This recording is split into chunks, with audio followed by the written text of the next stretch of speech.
کوئٹہ میں ملزمان کی کار پر فائرنگ، سوئی صدرن گیس کمپنی کے ڈپٹی ڈائریکٹر منیر احمد لہڑی جاں بحق ہو گئے۔ پولیس نے علاقے کو گھیرے میں لے کر تحقیقات شروع کر دی۔ پشاور میں رنگ روڈ کبوتر چوک پر فائرنگ سے ٹریفک اہلکار جاں بحق۔ اہلکار ڈیوٹی ختم کر کے گھر جا رہا تھا، پولیس کی بھاری نفری نے علاقے کو گھیرے میں لے لیا۔ الیکشن ٹریبونل میں مریم نواز کی کامیابی کے خلاف اپیل پر سماعت، الیکشن کمیشن کو فارم 45 کا ریکارڈ جولائی کے آخری ہفتے تک پیش کرنے کی مہلت۔ اسلام آباد کی الیکشن پٹیشنز جلد سماعت کے لیے مقرر کرنے کی درخواستیں منظور، مبینہ دھاندلی کے خلاف درخواستوں پر سماعت 8 جولائی کو ہوگی۔ ڈسٹرکٹ اینڈ سیشن کورٹ اسلام آباد میں بانی پی ٹی آئی اور بشرا بی بی کے دوران عدت نکاح کیس کی سماعت کل 11 بجے تک ملتوی۔ سپریم کورٹ میں سنی اتحاد کونسل کی مخصوص نشستوں کے کیس کی سماعت آج پھر ہوگی۔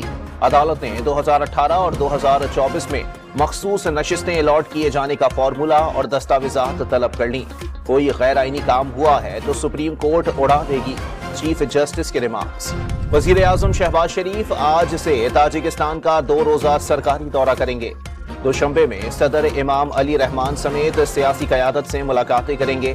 دونوں ممالک کے درمیان معاہدوں اور مفاہمت کی یادداشتوں پر دستخط کیے جائیں گے۔ اسلام آباد اور آزاد کشمیر میں بارش سے موسم خوشگوار ہو گیا۔ کل سے بحیرہ عرب اور خلیج بنگال سے مونسون ہوائیں شدت کے ساتھ بالائی علاقوں میں داخل ہوں گی۔ آج سے 7 جولائی تک کشمیر، اسلام آباد، پنجاب، خیبر پختونخوا اور بلوچستان میں بارش کی پیشگوئی۔ اور امریکی سپریم کورٹ نے فوجداری مقدمات میں سابق صدر ڈونلڈ ٹرمپ کو جزوی استثنا دے دیا۔ 6 ججز نے حق میں اور 3 نے مخالفت میں فیصلہ دیا۔